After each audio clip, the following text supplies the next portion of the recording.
নমস্কাৰ। এই বস্তুবিধক চিনি পাইছেনে বাৰু?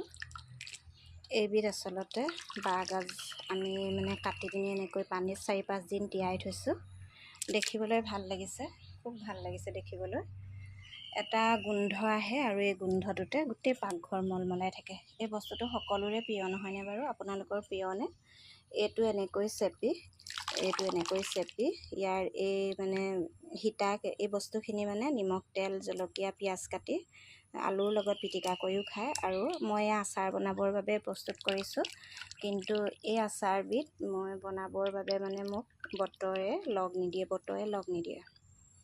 কাৰণ এয়া টুকিব সময় হ'ল, কিন্তু সদায় বতৰটো বহুত বেয়া। এয়া অকণমান ৰ'দ ওলাইছিলে, আকৌ ৰ'দটোত নোলোৱা হৈ থাকিলে। এই আচাৰবিধ খাবলৈ বহুত ধুনীয়া। আপোনালোকে বাৰু খায়নে? খাবচোন দেই। নাখায় যদিও খাব। বতৰৰ বস্তু বতৰত খাব লাগে, সকলোৱে কয়।